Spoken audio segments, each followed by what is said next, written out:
வணக்கம் Karpagavalli, welcome to the show. Thank you. இப்போ வந்து வெயில் காலம் வந்துருச்சு. நல்லா சம்மரில் வந்து பார்த்தீங்கன்னா வந்து நிறைய பேர் வந்து தண்ணி குடிப்பாங்க, கொஞ்சம் பேர் குறைவாக தண்ணி குடிப்பாங்க. ஏசிலேயே இருக்கிறப்ப தண்ணி குடிக்கிறது குறைவாக இருக்கும்.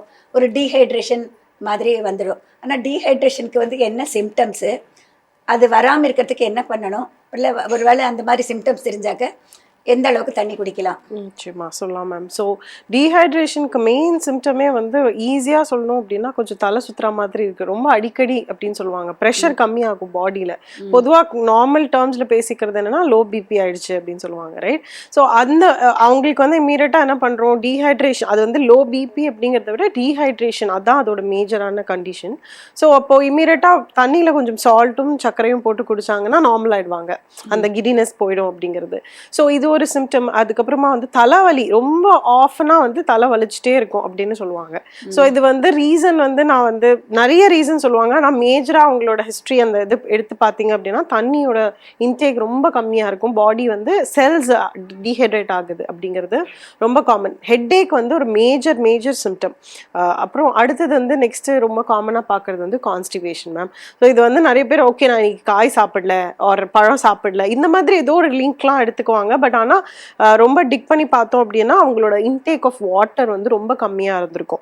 ஸோ இது வந்து ஒரு முக்கியமான சிம்டம். இதை தாண்டி வந்து காமனாக பார்க்குறது வந்து முகத்தில் வந்து ஸ்கின் வந்து ட்ரை ஆகுறது, இதெல்லாம் வந்து ரொம்ப காமனாகவே பார்க்கலாம். பட் இந்த 3 மேஜர் சிம்டம் வந்து ரொம்ப ஆஃபனாக டீஹைட்ரேஷனுக்கு ரொம்ப குயிக்காகவே பாடி வந்து காமிச்சிடும். ஹெட்டேக், கான்ஸ்டிபேஷன் அண்ட் அதுக்கப்புறம் வந்து இந்த மயக்கம் கிடினஸ் வருது அப்படிங்கிறது.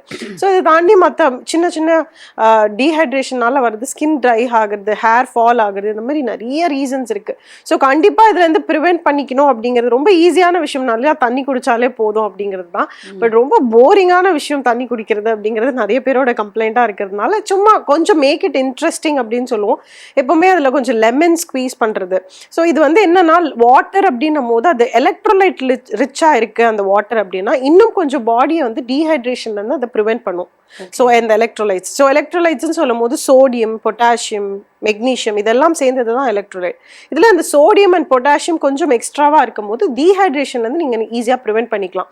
அப்போ என்ன பண்ணணும், உங்கள் நார்மல் வாட்டரில் எய்தர் மின்ட் லீவ்ஸ் போடலாம், வெள்ளரிக்காய் போடலாம், குக்கும்பர் ஸ்லைசஸ், ஜூஸாக சொல்லலை, ஜஸ்ட் ஸ்லைஸ் பண்ணி போடுறது, இன்ஃபியூஸ்ட் வாட்டர்ன்னு சொல்லுவாங்க, அந்த மாதிரி பண்ணலாம். என்னால் இதெல்லாம் எதுவுமே முடியாது அப்படின்னா உங்களுக்கு ஹை ப்ரெஷர் இல்லை பாடியில் அப்படின்னா ஒரு பிஞ்ச் ஆஃப் ஒரு ஸ்பூன் ஆஃப் சால்ட் வந்து 1 லிட்டர் வாட்டருக்கு 5 grams ஆஃப் சால்ட் அப்படி போட்டு நீங்கள் ஜஸ்ட் அந்த வாட்டரில் சால்ட் இருந்தாலே எலக்ட்ரோலைட் வந்து பாடியில் மெயின்டைன் பண்ணுறதுக்கு அந்த சால்ட் ஹெல்ப் பண்ணும்.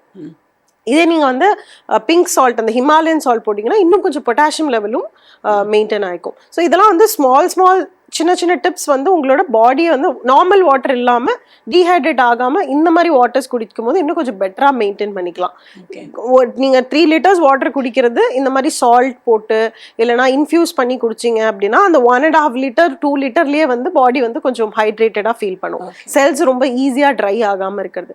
இது இல்லாமல் நேச்சுரல் எலக்ட்ரோலைட் அப்படிங்கிற அந்த இளநீர் முடிஞ்ச அளவுக்கு ரெகுலராக, சம்மர் வரப்போகுது, அதுவே இவ்வளோ ஹாட்டாக இருக்குது. ஸோ டெண்டர் கோகோனட் இளநியை வந்து எவ்ரிடே ஒன்று குடிக்கிறீங்க அப்படின்னா அதில் இருக்கிறது எல்லா எலக்ட்ரோலைட்டும் அது நேச்சுரலாகவே ப்ரெசென்ட்டாக இருக்கிறதுனால அதுவுமே ஒரு முக்கியமான விஷயம் தான். பட் நிறைய பேர் வந்து கிட்னி ப்ராப்ளம் இருக்கிறவங்க கூட தெரியாமல் குடிச்சிடறாங்கம்மா. கண்டிப்பாக இல்லை, அவங்க குடிக்கக்கூடாதுங்கிற ஒரு விஷயமும் நிச்சயமாக. கிட்னி பேஷண்ட்ஸ் கிட்னியில் அந்த பொட்டாசியம் ஜாஸ்தியாக எடுத்துக்க கூடாது, அந்த ரெஸ்ட்ரிக்ஷன் இருக்கிறவங்க இளநீ குடிக்கக்கூடாது. டயபெட்டிஸ்லேயுமே வந்து ரொம்ப high level of sugar content இருக்குது பாடி அப்படின்னா அவங்களுமே இளநீ வந்து கொஞ்சம் ரெஸ்ட்ரிக்ட் பண்ணணும். பிகாஸ் இமீடியட்டா சுகர் லெவல் வந்து ஸ்பைக் ஆகிறதுக்கு நிறைய சான்சஸ். இன்னொரு முக்கியமான விஷயம், நைட்ல வர கிராம்ஸ், டீஹைட்ரேஷனால தானே அந்த கிராம்ஸ் வருது. நிச்சயமா வருது. அது வந்து ஒரு மேஜரா அது வந்து ஏஜ் ரிலேட்டடான விஷயம். ஒரு பர்டிகுலர் ஏஜ், இப்போ நீங்க ஒர்க் அவுட் பண்றீங்க அப்படின்னாலே பாடியில வந்து ஒரு பர்டிகுலர் அமௌண்ட் ஆஃப் வாட்டர் வந்து வெளியில போயிடுது. ஸோ அந்த ஒர்க் அவுட் போது அதுக்கான எக்ஸ்ட்ரா வாட்டர் சப்ளை கொடுக்கணும். ஸோ ஒர்க் அவுட் முடிச்சுட்டு எப்படி ப்ரோட்டீனுக்கு எவ்வளோ இம்பார்ட்டன்ஸ் கொடுக்குறாங்களோ அதே மாதிரி வாட்டருக்கும் அந்த இம்பார்ட்டன்ஸ் கொடுக்கணும். அந்த வாட்டர் அப்படிங்கிறது வந்து உடம்புல அந்த டீஹைட்ரேட் ஆகுது அப்படின்னா மசில் கிராம்ஸ், அதாவது அந்த பாடி கிராம்ஸ் வந்து கால் வலிக்குது, என்ன மாதிரி கிராம்ஸ் எங்கெல்லாம் வரும் அப்படிங்கிறது நமக்கே தெரியாது.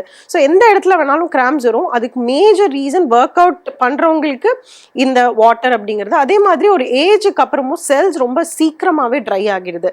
ஸோ அவங்களுக்கு நீட் ஆஃப் வாட்டர் ஜாஸ்தியா இருக்குது. ஸோ அந்த டைம்ல ஏஜ்ட் பீப்புள் இன்னும் வாட்டர் ஃபோக்கஸ் பண்ணி எடுத்துக்கிட்டாங்க அப்படின்னா இந்த கிராம்ஸ்லேருந்து ஈஸியாக ப்ரிவெண்ட் பண்ணிக்கலாம். பட் ஆனால் என்ன கம்ப்ளைண்ட்னா நைட்டில் வந்து தண்ணி ரொம்ப ஈஸியாக நிறைய எடுத்துக்கிட்டாங்கன்னா உங்களுக்கு அந்த ரெஸ்ட் ரூம் இஷ்யூஸ் இருக்கும். ஸோ 7 o'clock முன்னாடி வரைக்கும் அந்த வாட்டர் இன்டேக்கை நீங்கள் உங்களோட எவ்ரி டேக்கான அலோவன்ஸை முடிச்சிட்டீங்க அப்படின்னா தென் உங்களுக்கு அந்த ஸ்லீப் டிஸ்டர்பன்ஸ் இருக்காது.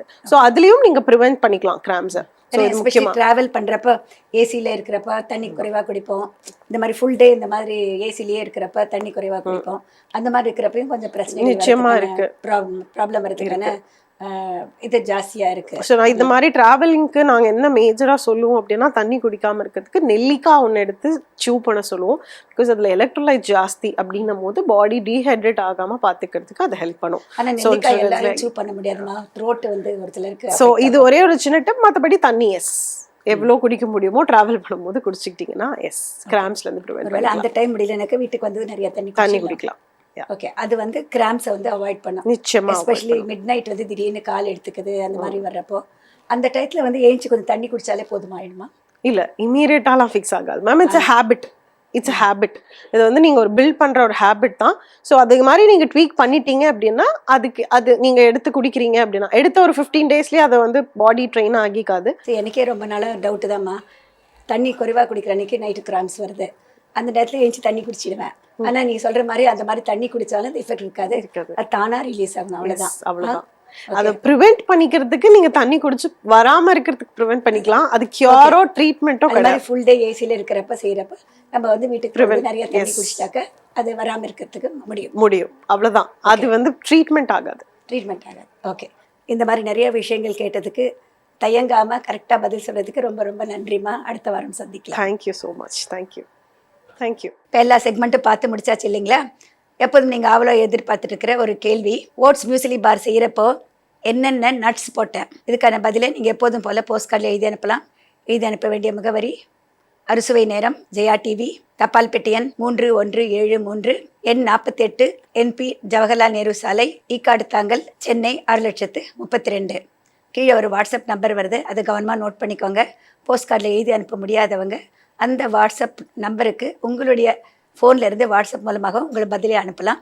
எப்போதும் போல் உங்களுடைய முழு முகவரி, உங்களுடைய தொலைபேசி எண், அதோட உங்களுடைய பதில், உங்களுடைய பெயர் நல்லா கிளியராக எழுதி அனுப்பணும்.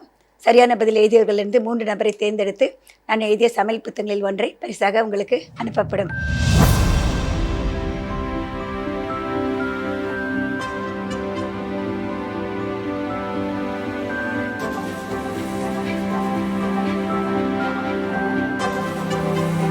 மீண்டும் அடுத்த வாரம் சந்திக்கலாம். அதுவரை விடைபெறுவது உங்கள் மல்லிகா பத்ரிநாத். வணக்கம்.